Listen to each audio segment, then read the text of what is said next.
Welcome to the Millionaire Mindcast, where we broadcast weekly interviews with millionaire minds from across the globe to empower you on your journey of unlocking a rich and fulfilling life. It's time to unleash your millionaire within. Now, here's your host, Matty A.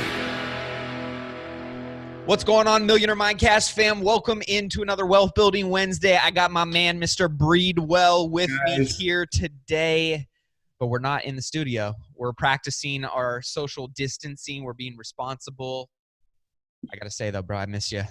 I miss you too, man. I wasn't hesitant to come in today. And by the way, guys, sorry, I'm coming from my living room, so I apologize if any of the dogs go after the mailman or the UPS man. The social distancing got extended till April 30th in our hood. So we're just trying to, not that I'm doom and gloom or anything, but just wanting to make sure that we do our part to kind of help this pass. And the sooner that we can do that, the better, right? Yeah, we need to, every day we don't get back to life and business as we know it is, in my opinion, a slippery slope to be on. So I am definitely pro following, what we need to do in order to get back to business and building and helping people and doing all the things that, we've been used to doing for so long. But with that being said, if you guys are new to the show, welcome in. We got a great one for you guys today. We're going to be talking about all things, obviously, money, what's going on in the markets, real estate, stocks, just politics, and obviously how that ties into both of those industries and sectors. And if you are new and you haven't gone over and entered our monthly contest and giveaway, head over to go.millionairemindcast.com. And if you want more information about our upcoming Wealth Camp events, we've had to move some potential dates around, but we still got a lot of great stuff planned for this year. And we still think we're going to get our spring camp in here as well. We got some great people already signed up. So if you want more information on that, head over to text the word Wealth Camp to 844-447-1555. Just one word, Wealth Camp, to 844-447-1555. Breedwell. All right, so we have another 30-day shelter in place. Yep. In effect, we are seeing what seems to be some stabilizing of the market. There's a lot of still dust floating around, a lot of variables that need to kind of hit and land. What are you seeing out there? What happened this last week since we discussed on last episode? Well, all of our listeners, thanks again for tuning in. We are entering to the last day of the month today, and the S&P 500 for I think year to date is down about 19% this month, and year to date down about 12.5%. So this makes the first quarter of 2020 the worst investment quarter that we've had since 1987. Now, as bad as that sounds, we've rebounded more than 15% since the closing low on the 23rd of March. So these tell us that there's extreme volatility still in the market, but that we do have some catalysts to kind of get us out of that. So last week we kind of, on the podcast, we kind of were discussing how the resiliency of the U.S. market was and how we were going through that crazy rebound. But I think a lot of that is because of almost the high on the American ingenuity, where we have all these companies shifting their capacities to do hand sanitizer, face masks, stuff like that. So that kind of might have artificially inflated consumer confidence, which came out today and was really positive, a lot higher than expected. So I'm not really sure how to take that yet, but I'm forecasting and looking for Thursday and Friday's unemployment report, because I honestly think that is the most important piece of data that's coming out this week. Why is that? Consumer confidence is important because 80% of the market moving is by consumers, us. So consumer confidence is very important as far as a driver or a catalyst for upward market movements and downward.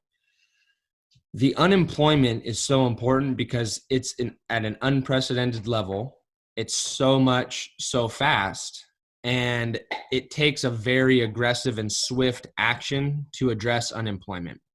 You have to think of the ripple effect, because there's unemployment, but then on the outside of that, you have car manufacturers cyclical items aren't selling because people can't sell the car.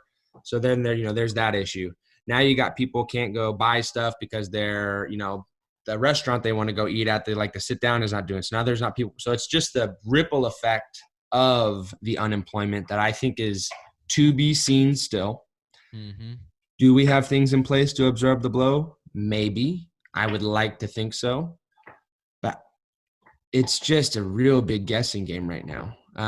Most analysts are still saying, and all the big names, JP Morgan Chase, Goldman Sachs, Barclays, BlackRock, past quarter two, which is in June, we're going to be good. There's not really a question in anybody's mind then, but we have a whole 60 days between now and then to lock and change. That's a lot of time, man. So you saw some really unprecedented changes. No required minimum distributions for retirement accounts. I mean, your December 31st balance on 2019 was a lot higher than it is today. So they're not forcing retirees to take RMDs. They're also letting, I'm blanking on the word, forbearance. Yeah. Forbearance of loan, yeah. Which I am so scared of, because people don't understand. It's almost like teaser rates in 2008. People think that they're going to defer payments and then just pick up on their fourth month and just pay that mortgage. So for all you people listening, if you do that, let's act like you did it for 3 months and your mortgage was $1,000 a month. January, February, March, that's $3,000. There will be no interest. It's just your principal payment in this example. But come April, not only will you owe a regular payment for April, you will owe the January, February, March on top of that. So that scares me, because I have a job, because y'all don't know how to do anything with money. So that scares me. That honestly scares me probably the second most unemployment is people. I know a lot of people that are asking for it that don't need it. And I think that's people that take advantage, don't take advantage of the system. I could call my loan company right now and ask, hey, can you, but that's bad for the economy. Why would I hurt the economy? Pay your mortgage if you can afford to pay your mortgage. Pass the torch on to somebody who can't afford it. Yep. That's the whole point of it. Yeah, we're going to talk a little bit about what's going on in the real estate world as well here in a few minutes. And it's funny that you brought that up, because there are two very different definitions of forbearance and forgiveness. Yeah, forgiveness, just, forgiveness. Right. And even then, that, like you said, the bailout is not good for the economy. This is a Band-Aid to help the people that are in true distress and really need it to keep this from having a greater ripple effect and impact but if it's leveraged and done irresponsibly and inappropriately, that can also have a really bad ripple effect as well. Correct. That you're saying. Correct. So I agree. That's something that definitely, and we'll talk more about this again, but there's going to be massive opportunities, you guys, that come from this crisis, from this downturn. There are things that are done, can't be irreversed. They are in motion now.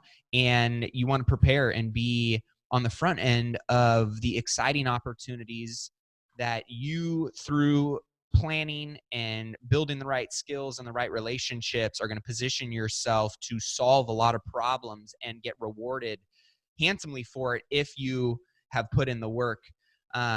What are some of the other things that you're seeing in the market right now, Ryan, that are going to be really important? A lot of people talking about, we haven't hit the bottom yet. This is the dead cat bounce. We've had, a handful of weeks of volatility, and with the stimulus package coming out and kind of giving a little bit of a backstop to the economy and some confidence. And now you're seeing a little bit of some stabilization. And at the same time, a lot of people going, we were way overpriced. We were bullish for too long. We got to come back down even further. And with all of this uncertainty, with the pause on the economy right now, we're going to see another big drop. What do you think? Is that something we should be watching for? And if so, what are you paying attention to give yourself an idea of whether or not that might be coming and when? So for the past couple, even nights, honestly, because it just kind of reared its ugly head, I've been charting off on the 1929 and the 1987 bear markets, which the 1929. Have you been geeking out, bro? Yeah, I didn't go to bed last night, so this is what you do, man. This is what I do get for the obsessed. clientele. The 1929 bear market was 10 weeks, 10, from top to bottom to get to a new bear market. Bull market from a bear market. The 1987, 8 weeks. Why do I keep saying that? 8 weeks. The 1987 was 10 weeks, and it took that 10-week period to get from a bear to a bull. Under those assumptions, which is what they are, they're assumptions. I'm assuming that we're in the same type of pattern. Then that would tell me we did hit a bottom, and we hit the bottom on the 23rd of March. That is what we would claim the bottom to be if we are actually in a short bear market. That being said, if we run those congruently, if that was week 10 and 27, and 8 and 27, and week 10 and 87, we are in week 7. So this week would present itself as a huge catalyst for what might happen in the future. Consumer confidence, again, like I beat that horse this morning, came out 10 points above what it was expected. 2.8 million is expected for unemployment on Thursday. My gut tells me that is too low by about 500,000. Could I be wrong? I hope I am, because then the market will go up and everybody will make a lot of money. If that report comes out on Thursday on par or below, meaning less people claim unemployment than is expected, that will mean that the market was underpriced or undervalued, and the market will kick back up, or should kick back up due to that.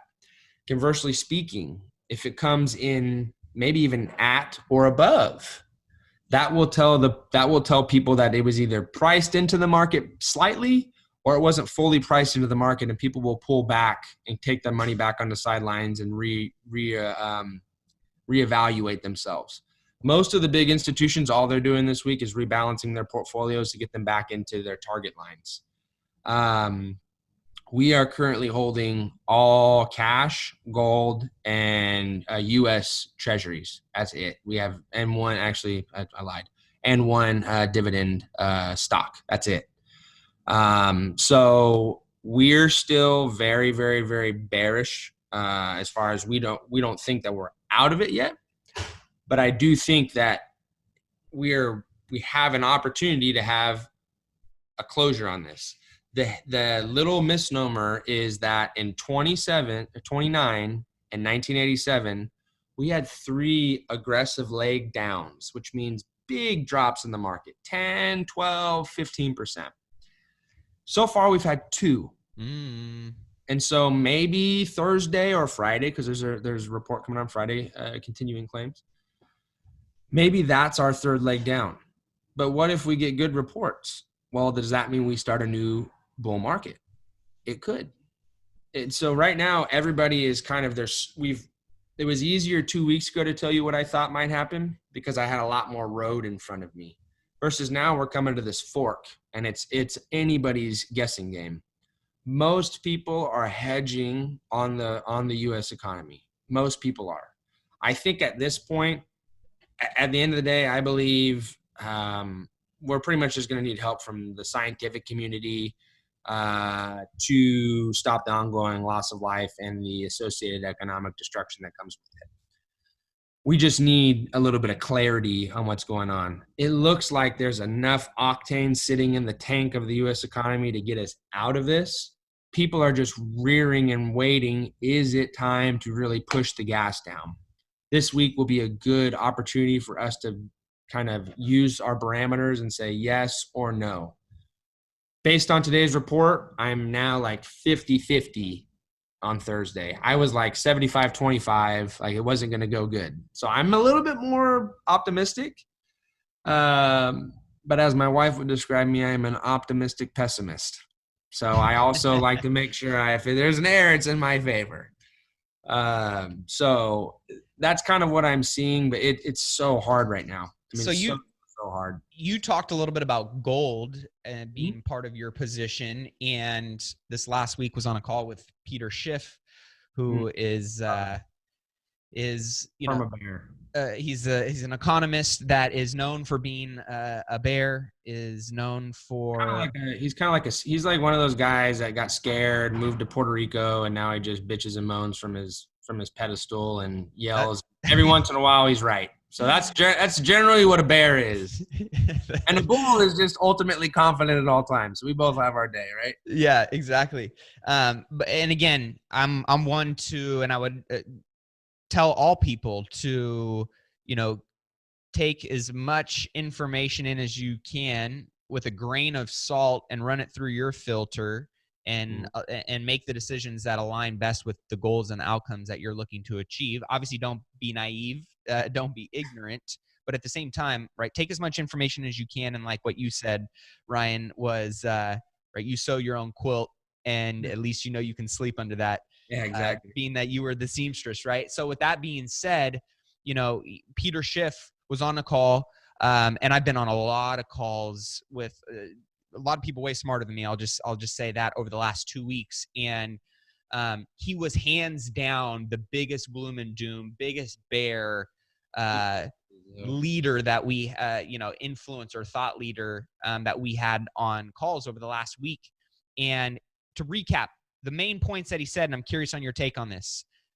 Number one, he said 2020 to 2030 is going to be the worst bear decade the U.S. has ever seen, including the worst depression beyond 29 to 34. We're going to see the worst inflation we've ever seen over that decade. We're going to see massive devaluing of the dollar and potentially the dollar falling off as the backing of currency for the world. Hedge your risk, buy gold, take positions in gold, of course, because he is also, if you're not familiar, a gold fund manager. Yeah. What do you think on, I know you're, of course, a bull, and that's why I love you, and I am as well. And there's a lot of people really concerned that this could be being the recipe for something that we have never seen before. The government is obviously responding and throwing money at it, but this pause and so many of the different repercussions that we've never seen in previous situations of history, how do we bake those into our assessment of what's going to happen? And could this really be one of the worst recessions or depressions the U.S. ever sees? Well, there's lots in there, so I'll unpack it. Gold, we are holding gold in our portfolios as a common hedge against downward markets. We do not hold them long term. Peter Schiff talks about gold a lot because he has a gold fund, so it pays him money to do so. Peter Schiff also talks a lot about things, and 99% of the time he is wrong, because that's how bears work. But they make a lot more money than bulls, because when you're right as a bear, you make a lot of money. So that's why it's fun to be a bear sometimes. He's been wrong year to date on gold. All of his predictions on gold have been wrong. He says Bitcoin is shit, so do I. But Bitcoin's whooping gold's ass year to date. It's up 10%. Gold's down a ton. So I don't have much to say about Peter Schiff besides cool. And what about the overall narrative of recession, depression? No. Why what makes Peter Schiff smarter than the largest asset manager in the world? Nothing. So BlackRock would tell you that Peter Schiff is, who's the guy that does InfoWars? What's his name? I don't know. He's that like weird conspiracy theorist. That's like in our world, he's like an outlier conspiracy theorist. And he's just a weirdo.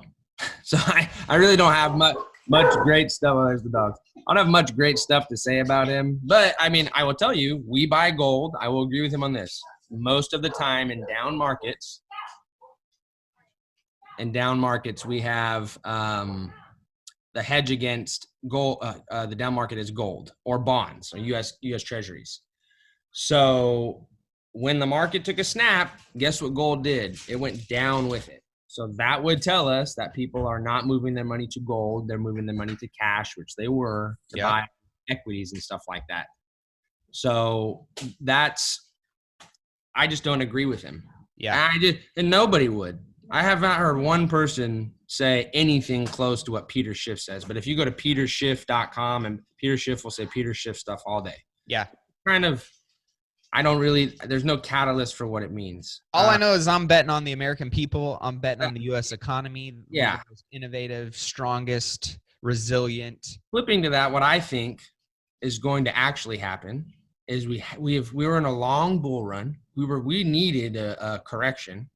The coronavirus just provided a catalyst and then had a lot more fear built into it, be it a pandemic, Yes. to help us come off of that. Yep. And it did it really fast, but it's also not as bad as 2008. 2008 was almost 50%. We're at 38.4. So yeah, it was fast and hard, kind of like getting punched in the face. But I don't think we're knocked out. I don't think we're down and out for good. And again, the reaction of the U.S. government is a huge deal here. The fact that they took 13 days to get pretty much start getting stuff into order, we've never seen that happen before, ever, ever, ever. So if this type of downward movement happened in 87 and 29, and we didn't do anything like we're doing today, how can it not get better faster? Yeah. So I'm personally excited about now. I was talking with a buddy today, and it was like, kind of like the grieving process.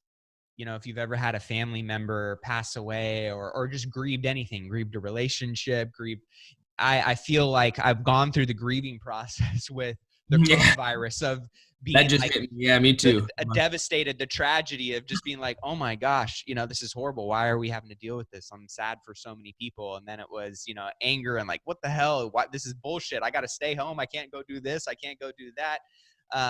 We can't work. We can't hang out. We can't gather. We can't go to sports. Right. And then it was like, okay, let me accept this acceptance. And then how do I now move forward? How do I go out and navigate a new landscape? And again, a lot of the dust is still, out in the air. And once it settles, what once was is not going to be what is. And therefore we have to be willing to adapt. I was on a call with Jeff Hoffman, founder of Priceline, multi-billionaire, extremely connected, one of the greatest philanthropists I've ever known or met in my life. And one of the things that he said was, that I thought was really interesting. He's like, this is the living, breathing organism of the U.S. economy. Like, industries die and industries are born through times of crisis. Just as we've evolved and innovated over time and decade again, like you said, even though we've baked in a crisis in this circumstance right here, we are going to see so many amazing people and opportunities and businesses and industries birthed and created from this that are going to step up as leaders, that are going to create amazing teams, that are going to build amazing products, that are going to create new industries, telemedicine, teleconferencing, all kinds of different work from home strategies. There's going to be a lot of great stuff. It's the people who are most willing to adapt and accept that change, which is the one constant we all know: death, taxes, and the fact that life is going to change whether you like it or not. It's just being proactive and going, all right, now that I've come to this place of acceptance, let's get after it. I'm excited. I'm excited about the new me that's going to come from this, the new business model that might come from this, new opportunities that are going to come from this. I'm excited about that. And with that being said, I know that there's going to be some massive, I've been patiently waiting for what is about to take place in the real estate market. And of course, we know that the lagging results of the real estate industry are going to take some time to see where they land and how hard they land from what's going on in the stock market, what's going on in the stimulus package, and what's going on obviously with coronavirus and people being able to or not go to work and consumer confidence and all that. But what I do know is pay attention to supply, because we are going to see inventory spike up 100%. Oh yeah. There's so many cash buyers. People are like hunting for cash offer websites right now. It's insane. You are going to see a lot of supply hit the market. People wanting to panic sell, cash in on the equity that they've built, sit in some cash, cash out refis. Have some sleep well at night money. Cash out refis are going to be extremely challenging to get through unless you're an ideal customer. You're going to see obviously distress hit the market. and therefore we're going to see inventory spike. You're also going to see with distressed assets is what you're saying, right? Like REOs and that'll take some time to go through its process. What about like nods? So you'll see notice of defaults go up for sure, 100%. Weird, And because even if they go up, you can't evict them. That will trigger notice of sales. So you might see a lot more inventory hit auctions, and then you're also going to see more foreclosures in the next 2 to 4 years. With that being said, you're also going to see demand right out of the gate already. People just don't know it yet. It's slashed. It has been slashed this month because every lender has tightened their belt. Yeah. They are trying to keep as much cash on hand as possible. They're being very conservative now with who they are lending to. Over half of the mortgage products that were out there in the market 15 days ago, gone. No longer. They don't do them anymore. No bank state, no BSLs, no. I mean, you're 750 fully underwritten, 3 years of tax returns, reserves. You're gonna EMD account with 15% of what you need. I mean, it's. My buddy just told me he's buying a house right now, and they're just getting ready to file docs. He locked in his rate at 3.8 about 3 weeks ago, early March, 3.8%. They requoted him, and mind you, they're honoring his rate lock, but his rate today, if he would have closed today, would have been 5.5. Yeah. They also rewrote into the loan docs that he has to have 12 months reserves. So they're making him pay 12 months in an escrow account. This is Chase. Yeah. They also they asked for further tax returns. They went through. So just know that they are tightening up the belt. So already the people who drive the bottom sector of home sales, half of that demand slashed because of loss of job, loss of income. They no longer qualify because of their credit score. So you're going to see that demand slash. Then you're going to see, as time goes on, and depending on what happens with politics, the stock market, coronavirus, and getting this under wraps, and how confident people feel getting back to the daily life, whether or not they're actually feeling confident in buying a house, whether their job is stable, if they still have an income. So you're going to see that confidence drop. So therefore, the natural supply and demand economics comes into play here, where you're going to see oversupply, you're going to see declining demand, and you're going to see prices cool down and trickle off. What that means for you and I as investors, you should be very excited about that. Yeah. And right now, you got to be a cash buyer. You should not be leveraging right now. No. And you're going to get underneath on your debt. So, and again, it's all about how you buy. You can still buy with leverage right now and be fine. Yeah, it all comes back to the numbers. Yep. But at the end of the day, the offense you should be playing right now is you should be doubling down on relationships with brokers, with wholesalers, with investors, with lenders, with hard money lenders, with private money lenders, with stagers, contractors, inspectors, anybody that's in the industry and going to be out on the front lines. There's going to be opportunity that they're going to be stumbling into more and more and more and more frequently as time goes on. And you want to be that person that's planted the seed in their mind that you are an investor and you're looking for opportunities that they come across. And if they bring you an opportunity like that, you will reward them and compensate them handsomely for that, right? And so the more people that are out there on the front lines talking to the people that you could be solving problems for, the more amazing opportunities you're going to come across. At the same time, like what Ryan said, you want to have relationships with people who have money.